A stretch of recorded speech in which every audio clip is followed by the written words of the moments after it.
একটা জিনিসের প্রতি তাকালেই সওয়াব। আন-নাজরু ইলাল কুরআন, কোরআনের প্রতি যদি কোনো ব্যক্তি দৃষ্টি নিবদ্ধ করে তাকিয়ে থাকে, তাকালেই সওয়াব, পড়তে হবে না, পড়লে তো সওয়াব। শুধু যদি না পড়েও যদি কোরআনের দিকে তাকিয়ে থাকে, সওয়াব দিবেন কে? আল্লাহ। আন-নাজরু ইলাল কাবা, কাবার দিকে তাকালেই সওয়াব। আপনি উমরা করতে যাবেন, হজ করতে যাবেন, শুধু কাবার দিকে তাকিয়ে থাকবেন, দু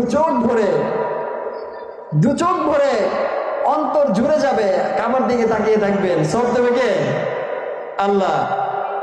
3 নাম্বার, আন-নাজরু ইলা ওয়াজহিল ওয়ালিদাইনি লিওয়ালাদিহি।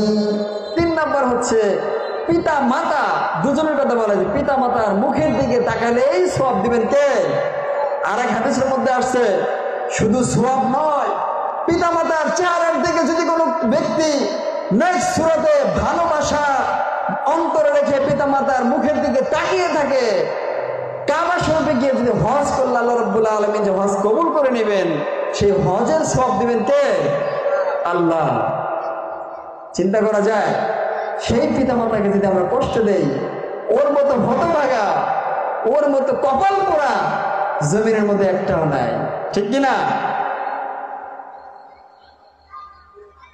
দুনিয়ার মধ্যে বিশ্বনবী বললেন, তোমার ঘরের মধ্যে জান্নাত রয়েছে, ওই জান্নাতের মধ্যে 2টি দরজা রয়েছে।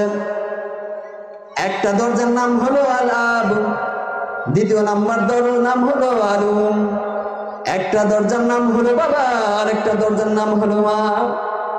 দুনিয়ার মধ্যে জান্নাত রয়েছে, জান্নাতের মধ্যে 2টা দরজা রয়েছে, সেই দরজা দ্বারা প্রবেশ করতে পারলেই জান্নাত। একটার নাম কি বলো? বাবা, আর একটার নাম মা। হুমা জান্নাতুকা ওয়া নারুকা, ডিসিশন তোমার উপর, তুমি সিদ্ধান্ত নিবা তুমি কি করবা।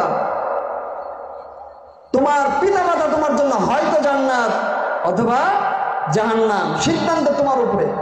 তুমি যে সিদ্ধান্ত নিবে আল্লাহ তাআলা সেটাই তোমার চ্যালেঞ্জ গ্রহণ করবে। পৃথিবীর মধ্যে প্রত্যেকটা মানুষই জান্নাতে যাওয়ার জন্য পাগল, সবাই জান্নাতে যাওয়ার জন্য পাগল কিনা? জান্নাতের কথা শুনলে সকলের মন জুড়িয়ে যায়, হৃদয় ঠান্ডা হয়ে যায়, ঠিক কিনা?